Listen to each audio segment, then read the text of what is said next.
أعوذ بالله من الشيطان الرجيم بسم الله الرحمن الرحيم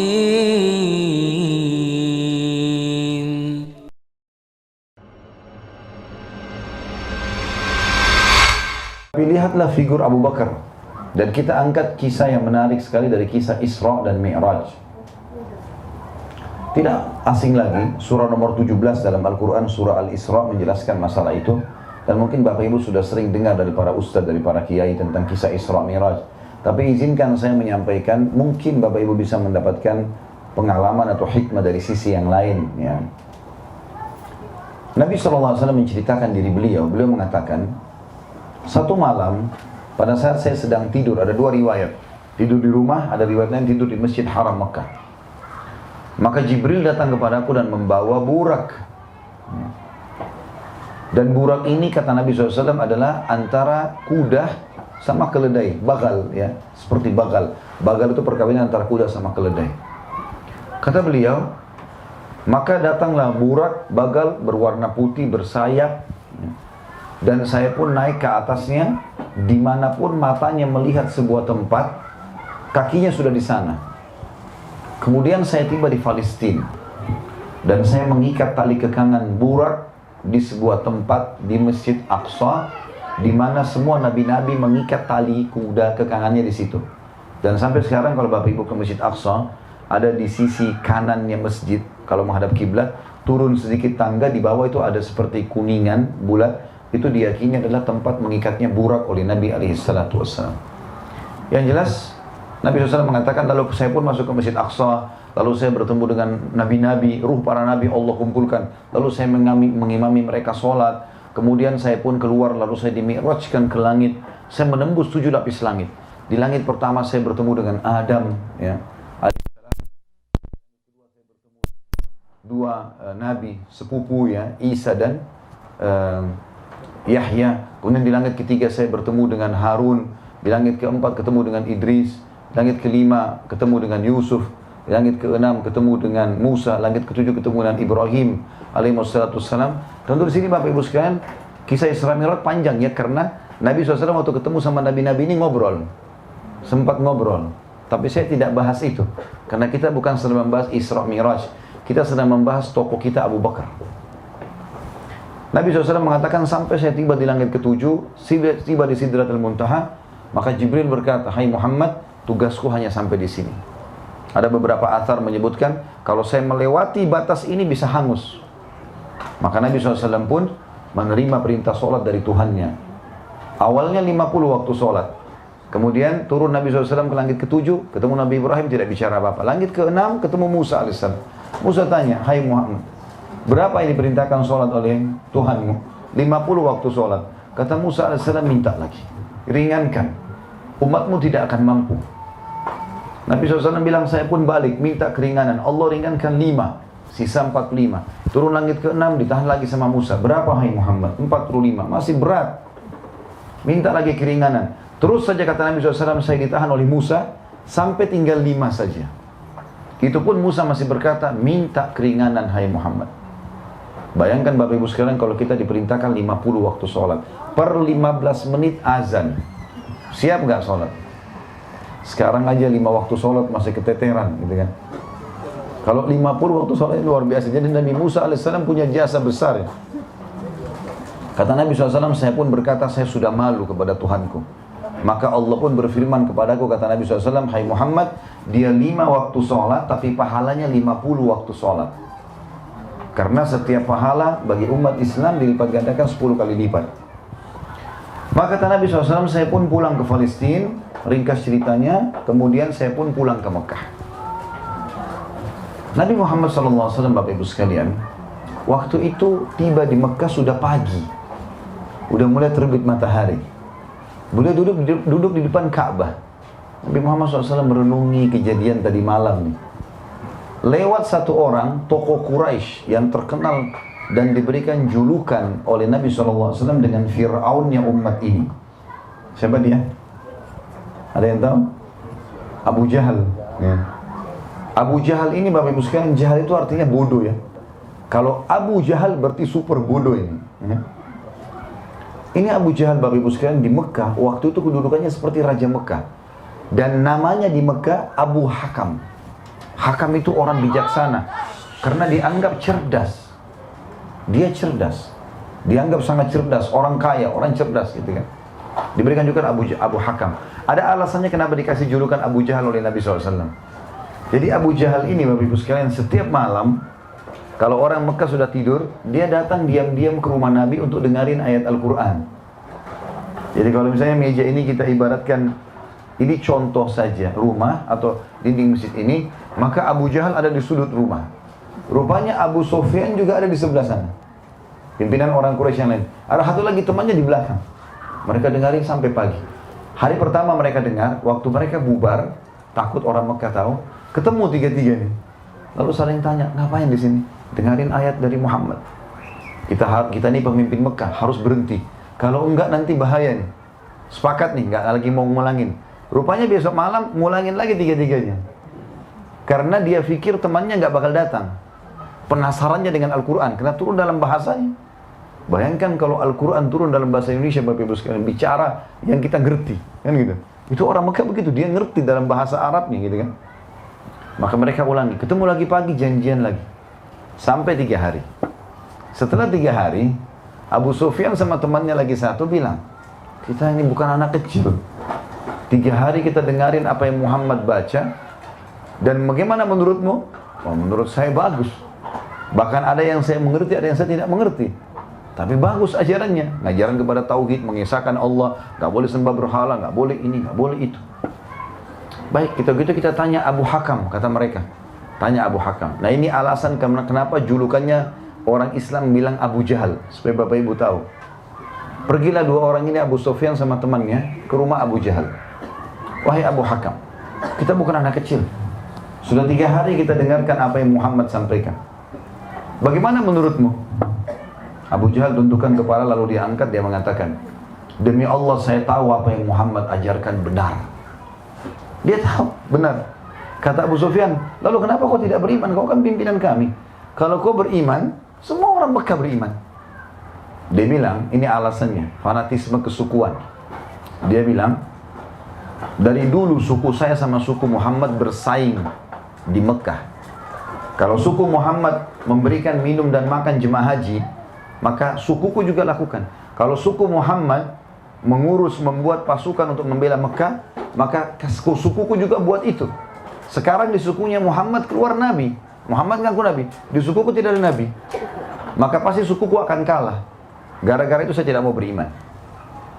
Ini kan kebodohan Bapak Ibu sekalian. Karena pada saat itu kalau dia beriman, dia panen pahala 1 Mekah. Dia nggak mau. Maka dia bilang, saya mengambil keputusan selamanya saya tidak akan beriman. Setelah Nabi SAW dengar itu, Nabi bilang, Abu Jahal. Orang ini goblok betul. Luar biasa. Kenapa dia nggak mau beriman? Baik, itu julukan Abu Jahal. Abu Jahal ini benci sekali dengan Islam, Bapak Ibu sekalian. Apalagi Nabi Muhammad alaihissalatu wassalam, karena dia anggap saingannya. Waktu Nabi SAW pulang Isra Mi'raj, lagi dulu depan Ka'bah merenungi kejadian tadi, lewat nih si Abu Jahal. Abu Jahal bilang, hai Muhammad, apa yang membuat memolong-molong seperti itu? Kenapa kamu begitu kayak orang bingung?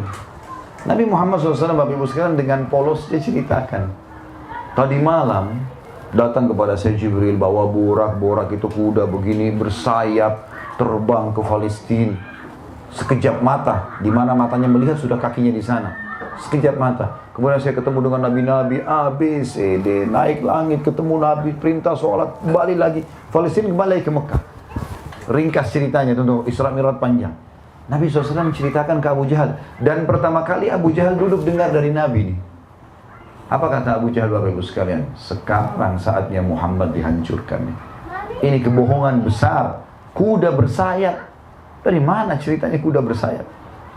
Belum lagi perjalanan Mekah Palestina waktu itu, Bapak Ibu sekalian, sebulan dengan kuda tercepat. Abu Jahal bilang, Bapak Ibu sekalian, hai Muhammad, apakah kamu menempuh perjalanan Mekah Palestina yang kami tempuh dengan kuda terbaik kami dan laki-laki terbaik kami sebulan?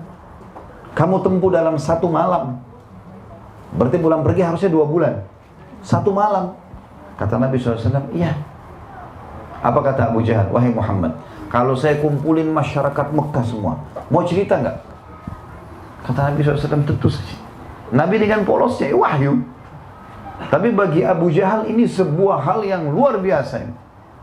Begini saja Bapak Ibu sekalian, saya kasih rasional. Supaya kita tahu bagaimana bobotnya kejadian pada saat itu ya. Kalau sekarang di masjid ini, ada orang Bapak Ibu sekalian yang bilang, saya tadi 2 jam yang lalu baru take off dari Jakarta. Dan sekarang sudah tiba di California. Percaya nggak kira-kira? 2 jam. Walaupun sudah ada pesawat ya. Begitu rasionalnya zaman itu. Mereka tahu kendaraan tercepat kuda. Dan Mekah Palestina sebulan. Itu kalau non-stop. Laki-laki yang kuat, kudanya sempurna. Berarti kalau orang santai-santai bisa 2 bulan baru sampai. 2 bulan pulang pergi. Dapat dengan 1 malam. Kata Nabi SAW, ya. Dia bilang, hai Muhammad, ceritain orang Mekah kalau saya kumpulin. Mau. Abu Jahal bukan mau ceritain orang Mekah supaya tahu keajaiban ini. Mau hancurin Nabi Muhammad SAW. Maka waktu Nabi bilang iya, dipegang tangannya Nabi SAW naik ke bukit Abi Kubais. Bukit Abi Kubais, Bapak Ibu sekalian, sebuah bukit yang ada di dekat Safa Marwah. Ya. Bukit ini khusus untuk menyampaikan iklan. Zaman dulu tidak kayak sekarang. Sekarang bisa informasi dari HP, bisa email, bisa apalah, medsos banyak ya. Zaman dulu nggak bisa. Jadi kalau ada informasi, harus ada satu orang naik ke bukit Abi Kubais lalu teriak, hai penduduk Mekah, ada kejadian begini, ada kejadian begitu. Misal ada pasukan musuh mau menyerang, misal ada tokoh masyarakat yang mati, apalah ya. Dan yang naik di bukit Abi Kubais waktu itu Bapak Ibu sekalian harus budak, nggak boleh orang sembarangan. Dan harus dia, kalau dia mati digantiin anaknya. Kalau ada orang lain naik bisa dipenggal lehernya. Karena orang naik berarti ada informasi penting. Waktu itu Abu Jahal memegang tangan Nabi SAW, membawa Nabi naik ke situ, ke bukit Abi Kubais. Orang-orang Mekah pertama kali lihat bukit Abi Kubais ada 2 orang, biasanya 1 orang. Mereka kumpul. Waktu mereka dekat, mereka kaget. Yang di atas gunung ini, bukit ini, Nabi Muhammad SAW, orang terpercayanya Mekah, dan Abu Jahal yang mereka anggap raja mereka. Gitu kan? Maka orang muslimnya berkumpul karena Nabi SAW, orang kafirnya berkumpul karena Abu Jahal. Maka setelah kumpul semua, kata Abu Jahal, hai penduduk Mekah, hai Quraisy, sebentar lagi Muhammad akan menyampaikan kepada kalian berita penting. Dengarkan baik-baik. Maka mereka pertama kali dengar Abu Jahal suruh dengar apa yang Nabi Muhammad SAW ucapkan. Tapi perlu tahu ya, sebelum kejadian Isra Mi'raj ini, Abu Jahal mengeluarkan instruksi orang Mekah, jangan pernah dengar 1 huruf pun dari lisannya Muhammad. Dia penyihir. Sekarang dia suruh dengar.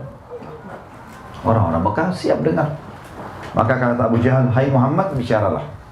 Nabi Muhammad SAW dengan polosnya Bapak Ibu sekarang sampaikan, telah datang kepada saya burak, Jibril, kuda, terbang, bersayap, A, B, C, D, sampai selesai. Apa yang terjadi Bapak Ibu sekarang untuk diceritain? Penduduk Mekah yang kafir bertambah kufur. Mereka saling bisik sama lain, ini Muhammad gila. Dari mana kuda bisa bersayap, bisa terbang ke Palestina 1 bulan? Ini aja kita nggak percaya, apalagi naik ke langit ketemu Tuhannya. Tambah ngawur ini. Mereka tambah kufur. Yang sudah beriman di kalangan sahabat sempat ragu sebagian mereka. Benar nggak ini? Tapi ini Nabi. Gitu kan? Abu Jahal lihat keadaan tersebut, itu target dia. Dia pun turun dari bukit sambil membisikkan dirinya sendiri bicara. Tapi ada sahabat Nabi yang dengar waktu itu. Dia bilang, sekarang agamanya Muhammad sudah habis. Lalu dia turun menuju ke bukit Abi Kubais.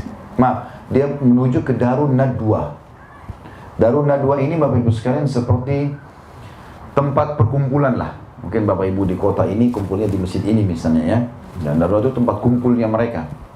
Bukan tempat ibadah, tapi tempat mereka ngumpul tokoh-tokoh Quraisy untuk mecahin permasalahan Mekah. Maka dia kesana udah mengatakan, hai Quraisy, kata Abu Jahal, berita gembira. Agamanya Muhammad sudah habis. Kita nggak perlu lagi repot perangi dia. Kata mereka, kenapa wahai Abu Hakam? Kata Abu Jahal, karena lihat sendiri keadaannya. Muhammad telah dikelilingi orang-orang dekat Bukit Kubais dan dia telah mengarang-arang berita bohong. Kata Muhammad, lalu Abu Jahal ceritain teman-temannya. Dia nggak sadar ini dia sedang menyampaikan apa yang Nabi SAW sampaikan. Dia sebarin. Katanya datang kepadanya malaikat bernama Jibril, katanya datang burak kuda putih bersayap, katanya terbang secepat di mana mata dia memandang, kakinya sudah di sana sampai ke Palestina, lalu dia sholat di sana, imami nabi-nabi dan naik ke langit, turun sampai ke sini. Panjang lebar Abu Jahal ceritakan. Teman-temannya semua ragu, benar atau bohong. Mereka katakan penyihir lah, pendusta lah. Waktu itu kebetulan ada beberapa sahabat Nabi yang tahu sumber masalahnya Abu Jahal. Maka mereka dengar, sahabat dengar Abu Jahal bilang, ada satu orang lagi. Kalau satu orang ini berhasil kita goyahkan imannya, maka sudah habis agamanya Muhammad. Kata mereka, siapa? Kata Abu Jahal, Abu Bakar. Cari Abu Bakar. Ini tokoh kita yang sedang kita ceritakan nih. Abu Bakar waktu itu Bapak Ibu sekalian kebetulan ada di kebun kurmanya di luar kota Mekah. Pergilah Abu Jahal dengan teman-temannya nih jalan, diikuti dengan orang-orang muslim, sahabat. Pertama kali dalam sejarah Mekah, Bapak Ibu sekalian, orang muslim sama orang kafir jalan bersama waktu itu. Yang ada orang-orang kafir suka nyiksain orang Islam gitu kan. Tapi penasaran, apa yang Abu Bakar mau bilang? Umat ini sudah bimbang. Begitu tiba di kebun, Abu Jahal teriak-teriak, wahai Abu Bakar, keluarlah. Keluar Abu Bakar, lihat, tumben ini. Kok Abu Jahal datang ke kebunnya? Belum pernah terjadi. Sama tokoh-tokoh Quraisy, dan pertama kali dalam sejarah Mekah orang beriman sama orang kafir jalan bersama. Lalu kata Abu Jahal, wahai Abu Bakar,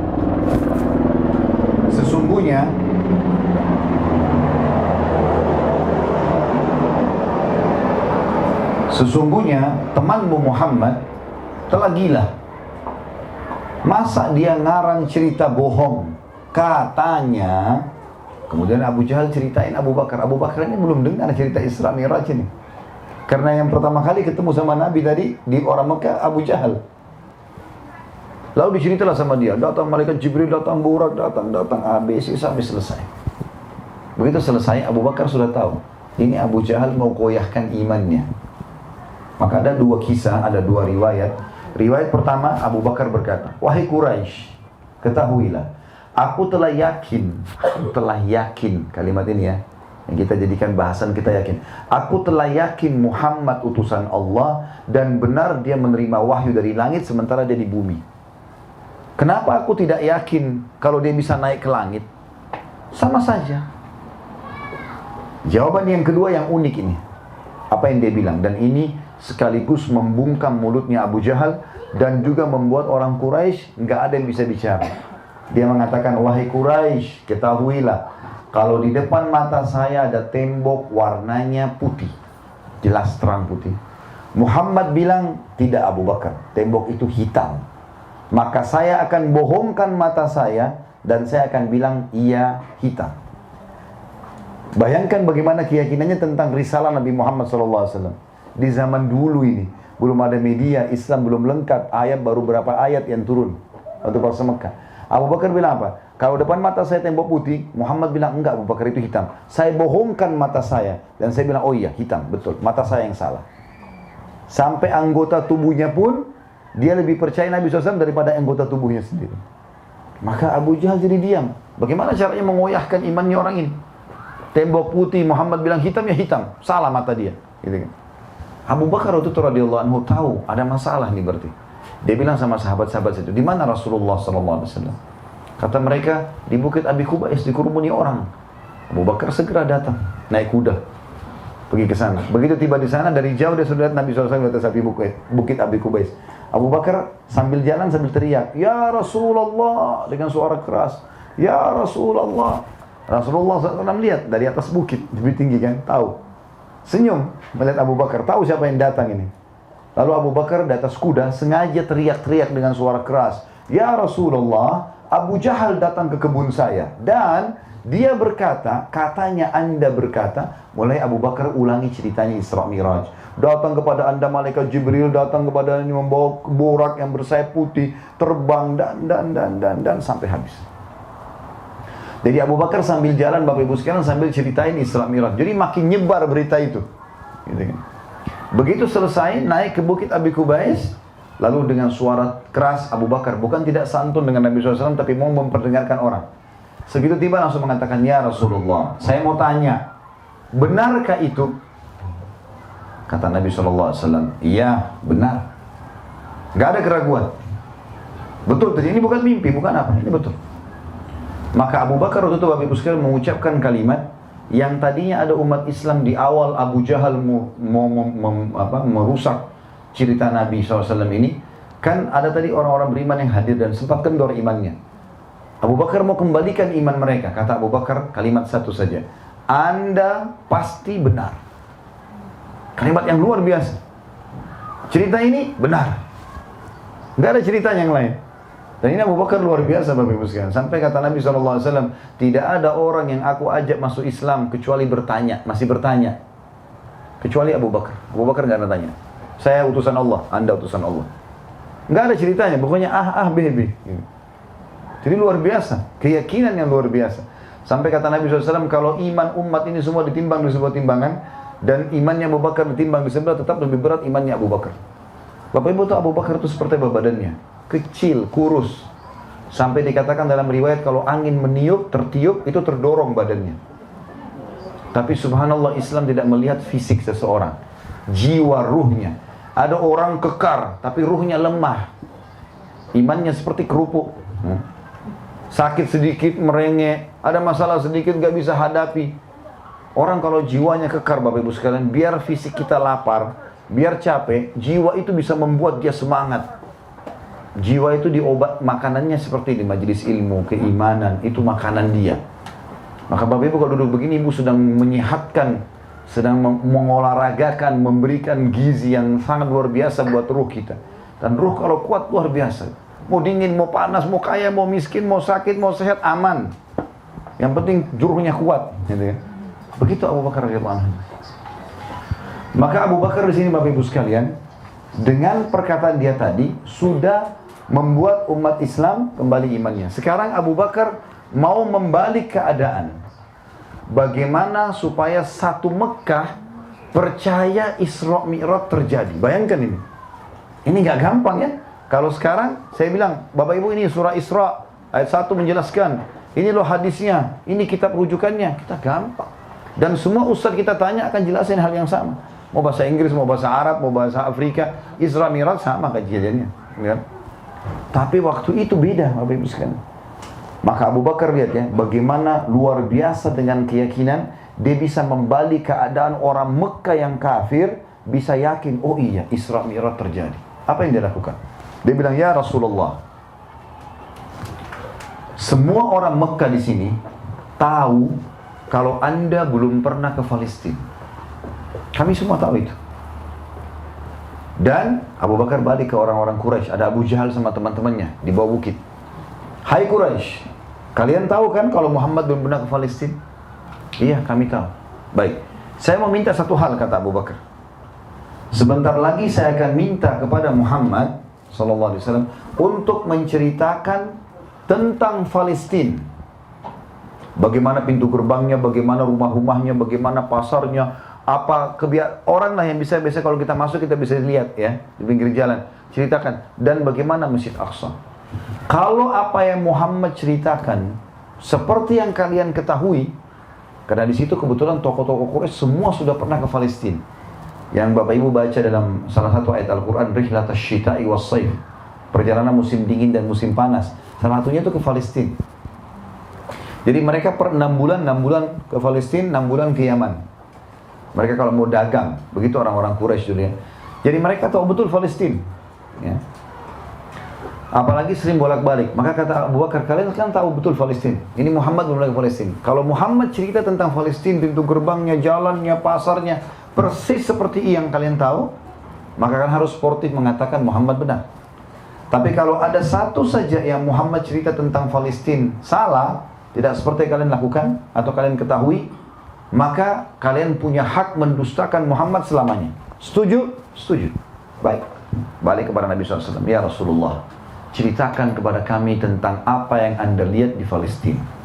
Apa kata Nabi Muhammad SAW? Pada saat itu Allah membuka di depan mata saya Palestina.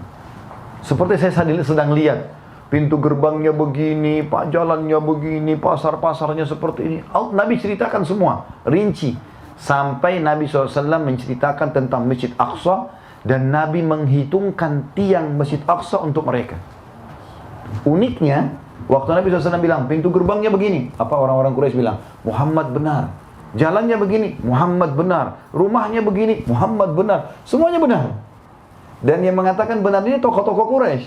Gitu. Persis. Bapak Ibu sekalian, saya ingin kasih rasional di sini. Kalau seandainya sekarang ini saya mau ceritakan Bapak Ibu, mana keramik, mana batunya, lantainya Masjid Aqsa yang pecah, saya bisa sekarang buka internet, kan kita bisa pakai satelit, bisa tahu ya. Bahkan orang yang sholat di Masjid Aqsa berapa orang kita bisa hitung. Kalau sekarang, kalau zaman dulu nggak ada teknologi, kan harus lihat dengan mata kepala ya. Berarti waktu Nabi ceritakan pasarnya begini, harus dia sudah pernah ke sana, bukan cerita orang, gitu kan? Harus lihat sendiri. Maka pada saat itu Bapak Ibu sekalian, satu kota Mekah mulai berbalik nih. Dari tadinya tidak yakin, sekarang yakin. Iya ya, tokoh-tokoh Quraisy semua yang bilang nih. Maka tugas Abu Bakar selesai sampai sini. Tujuan dia itu. Tapi saya ingin sempurnakan kisah Isra Mi'raj supaya Bapak Ibu lebih paham. Yang penting sudah tahu poinnya Abu Bakar karena keyakinannya bisa seperti itu. Kata Nabi Muhammad SAW, hai Quraisy, ada satu bukti lagi. Kalau satu bukti ini kalian yakin, percaya sama saya, maka kalian akan beriman kepada saya. Kalau kalian tidak percaya, maka tidak akan ada gunanya. Percuma saja, kalian tidak beriman sama saya. Kata mereka, apa itu hai Muhammad? Kata Nabi SAW, ini kalimat luar biasa. Waktu saya sedang pulang dari Palestina ke Mekah, udah pulang, pergi dan pulang kan? Waktu pulang, saya melihat ada kafilah kalian. Kafilah itu Bapak Ibu sekalian, kalau jumlah 3 ekor unta ke atas, 3 sampai 1000 sampai 2000 unta namanya kafilah. Kalau kurang dari 3 ekor tidak dikatakan kafilah. Gitu. Saya melihat kafilah kalian Quraisy, ada yang sedang jalan dari Palestina ke Mekah. Jumlah untanya sekian, nama orang-orangnya fulan, fulan, fulan, fulan, fulan. Nabi sebut nama satu-satu. Dan unta yang paling depan, unta berwarna putih, di lehernya ada kain merah. Dan waktu saya lagi lewat di atas mereka, di atas burak nih, tadi kuda bersayap, saya melihat ada salah seorang di antara mereka yang kehilangan untanya. Dan saya tahu untanya di mana. Maka saya teriak, hai Quraisy, unta kalian di lembah fulan, kejarlah. Maka mereka mengikuti suaraku dan mereka menemukan unta itu. Nanti 2 hari lagi, kata Nabi, Nabi tentukan harinya. 2 hari lagi kafilah itu tiba di Mekah. Tanya mereka apa yang saya ceritakan ini, benar nggak? Sekali lagi Bapak Ibu sekalian, secara rasional. Kalau sekarang kita mau tahu dari LA ke sini, ya, siapa lagi di jalan, kita bisa pakai satelit. Oh, di kilometer sekian misalnya kita mau tahu mobilnya orang apa ya, kita bisa tahu. Tapi zaman dulu harus lihat bagaimana Nabi bisa rincikan kafilahnya, hilang untahnya, jumlah orangnya, jumlah untanya, nama-nama orang. Unta paling depan warna putih, di lehernya ada kain merah. Bapak Ibu tahu apa? 2 hari kemudian satu Mekah semua keluar ke pintu Abi Kubais namanya. Pintu Bani Syaibah. Mereka kumpul semua di sana, di pintu gerbang Mekah. Nunggu kafilah yang Nabi bilang, yang beriman sama yang kafir semua nunggu, benar gak ini? Subhanallah, menjelang duhur, udah mulai terik matahari, muncul kafilah itu. Yang uniknya, semua sama, jumlah unta dan nama orang-orangnya. Serta unta yang paling depan, betul warna putih, di lehernya ada kain merah. Karena penasaran, Quraisy Mekah bilang apa? Hai Quraisy yang ada di kafilah, hai Quraisy kafilah, kalian dari mana? Kata mereka, kami dari Palestina. Orang semua dengar nih. Apakah kalian sempat kehilangan unta di tengah jalan? Kata mereka, iya. Lalu apa yang kalian lakukan? Kami mendengar suara entah dari mana, mengatakan, hai Quraisy, unta kalian di lembah fulan, kejarlah. Kami ikuti, kami dapat unta kami. Maka orang-orang kafilah sekarang balik bertanya, hai Quraisy Mekah, dari mana kalian tahu informasi ini? Sementara belum ada satu orang pun dari kami yang masuk ke Mekah. Kalau sudah ada yang masuk, mungkin cerita kisah ini mungkin. Ini belum turun dari unta mereka, masih jalan. Kata mereka apa? Dari Muhammad sallallahu alaihi wasallam. Gara-gara ini Bapak Ibu sekalian, satu Mekah percaya Isra Mi'raj betul terjadi. Makanya kalau ada orang sekarang yang tidak percaya Isra Mi'raj itu aneh. Ya, zaman dulu aja orang bisa percaya, apalagi zaman sekarang. Dan ini Bapak Ibu sekalian pelajaran yang sangat luar biasa tentang Abu Bakar. Kisah yang lain Abu Bakar Bapak Ibu sekalian radhiyallahu anhu yang luar biasa. Beliau pernah satu waktu jalan bersama Nabi SAW menuju ke Mekah untuk umroh setelah perang Ahzab. Perang Ahzab ini terjadi kalau tidak salah di tahun 5 Hijriah. Ya Allah sebutkan dalam surah nomor 33 dalam Al-Quran, surah Ahzab. Setelah itu Nabi SAW umrah dan ikutlah kurang lebih 1.400 atau 1.399 sahabat. Begitu tiba di Mekah, sebelum masuk Mekah, orang-orang Quraisy supaya mau menahan Nabi SAW, larang masuk. Maka Nabi SAW berkemah di wilayah namanya Hudaybiyah, di luar wilayah haram sedikit. Maka terjadilah dialog yang panjang antara Quraisy sama Nabi SAW. Mereka tetap melarang, tidak boleh umat Islam masuk. Maka Umar radhiyallahu anhu sempat jengkel dengan ini. Nabi SAW pun akhirnya menulis kesepakatan, oke lah kita tidak usah umrah tahun ini, tahun depan baru umrah. Kesepakatan damai tidak boleh perang selama 10 tahun. Kemudian juga ada kesepakatan siapapun orang Mekah yang masuk Islam, maka tidak boleh dilarang untuk pergi ke Mekah, bahkan harus dipulangkan ke Mekah. Dan siapapun orang Madinah yang murtad dari Islam, nggak boleh diambil kembali. Ini kan curang sebenarnya. Sahabat-sahabat ini pada pegel dengan kesepakatan ini kan, termasuk Umar. Umar mengatakan, ya Rasulullah, Umar ini, ya Rasulullah, bukankah kita benar? Kata Nabi SAW, betul. Bukankah orang Quraisy salah? Kata Nabi SAW, betul. Lalu kenapa kita hinakan diri kita? Mestinya kita lawan saja perang. Kenapa harus kita sepakat damai? 1.400 orang cukup lawan Mekah. Kata Nabi SAW, belum ada perintah hai Abu Bakar. Belum ada perintah hai Umar. Maka Umar penasaran, dia datang kepada Abu Bakar. Wahai Abu Bakar, bukankah kita benar? Kata Abu Bakar, iya. Bukankah kita salah? Bukankah Quraisy salah? Abu Bakar, iya. Lalu kenapa kita hinakan diri kita? Perang aja. Ajak Rasulullah pulang. Apa kata Abu Bakar? Ini jawaban yang membuat akhirnya Umar jadi diam. Wahai Umar, ini adalah utusan Allah. Ini Rasulullah. Tidak mungkin keputusannya salah. Jangan kau bantah. Di mana dia letakkan kakinya, di situ kau letakkan kakinya. Abu Umar begitu dengar, oh iya ya, berhenti langsung. Jadi apapun keputusan yang diambil Nabi SAW tidak ada yang salah, semua benar. Dan ternyata betul memang benar. Allah turunkan dalam Al-Quran, kenapa Allah tahan mukminin supaya tidak menyerang Mekah dalam surah Al-Ahzab? Karena ternyata di Mekah ada banyak penduduk Mekah yang pura-pura yang masuk Islam tapi dia sembunyikan keislamannya, gitu kan? Kata Allah SWT, kalau kalian masuk serang Mekah waktu itu kalian tidak tahu mana muslim mana kafir, karena akan membunuh semuanya. Maka Allah menahan kalian. Barulah Umar berkata, sungguh pendapat Allah dan Rasulnya lebih benar. Tapi Abu Bakar di sini dengan sangat yakin masalah itu, gitu kan? Juga kejadian yang sangat besar di zaman Abu Bakar radhiyallahu anhu pada saat Nabi Muhammad SAW meninggal dunia. Masyhur sekali kisahnya. Waktu Nabi SAW meninggal, Bapak Ibu sekalian, semua umat Islam sedih. Sampai kata para sahabat, kami waktu itu, seseorang di antara kami sampai mencari tempat pohon untuk bersandar, batu, hanya untuk menangis. Mereka tidak bimbang, benar gak Rasulullah mati? Tapi beritanya mati benar. Termasuk yang waktu itu bimbang adalah Umar bin Khattab. Umar bin Khattab terkenal dengan ketegasan, nanti kita ceritakan tentang kisahnya gitu kan. Umar bin Khattab ini sampai menghunuskan pedangnya lalu berkata, siapa yang mengatakan Rasulullah meninggal, saya akan penggal lehernya. Umat Islam dalam kondisi bingung, Umar pun dengan tegasnya begitu. Orang semua bingung, apa ini berita yang sebenarnya? Memang Rasulullah sudah meninggal. Maka mereka pun melapor kepada Abu Bakar. Abu Bakar lagi di kebunnya, datang ke rumah Nabi SAW, dilihat Nabi meninggal, sudah mati. Lalu Abu Bakar kecup di antara dua keningnya, lalu menutup dengan kain sambil mengatakan, ya Rasulullah, engkau hidup mulia dan engkau juga sudah meninggal mulia. Mati yang Allah janjikan untukmu sudah terjadi, gitu kan?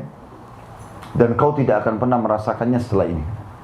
Lalu Abu Bakar keluar, mendekati Umar. Umar lagi teriak-teriak, siapa yang bilang Rasulullah mati, saya akan penggal. Maka Abu Bakar pun menepuk pundaknya. Hai Umar, ala rizkik. Tenanglah hai Umar. Umar waktu awal tidak mau dengar, karena dalam kondisi dia masih jengkel gitu kan. Lalu Abu Bakar menegaskan suara yang lebih tegas lagi, hai Umar, ala rizkik. Wahai Umar, tenang. Maka waktu dia lihat Abu Bakar, dia tenang. Lalu Abu Bakar naik di mimbar, mengucapkan kalimat Bapak Ibu sekalian yang merupakan keyakinan setiap Muslim. Dia mengatakan, man kana ya'budu Muhammadan, fa inna Muhammadan qad mat, wa man kana ya'budullah, fa inna Allah hayyun la yamut.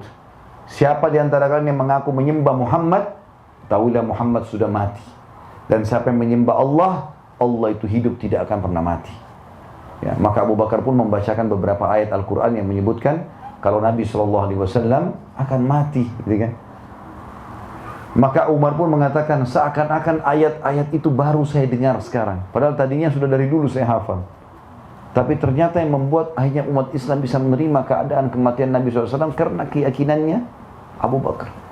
Abdullah bin Mas'ud berkata radhiyallahu anhu, kami tidak ada bedanya dalam hal ibadah dengan Abu Bakar. Karena Abu Bakar sholat, kami sholat. Abu Bakar puasa, kami puasa. Abu Bakar sedekah, kami sedekah. Abu Bakar jihad, kami jihad. Tapi kami tidak bisa menyaingi Abu Bakar di keyakinannya. Luar biasa. Halal, nikmati. Haram, tinggalkan. Enggak ada negosiasi. Perintah Allah kerjakan. Ya. Yang dilarang tinggalkan. Selesai. Enggak ada negosiasi dalam masalah. Allah berfirman, Rasulullah bersabda, titik. Itu seorang Muslim. Ya. أعوذ بالله من الشيطان الرجيم بسم الله الرحمن الرحيم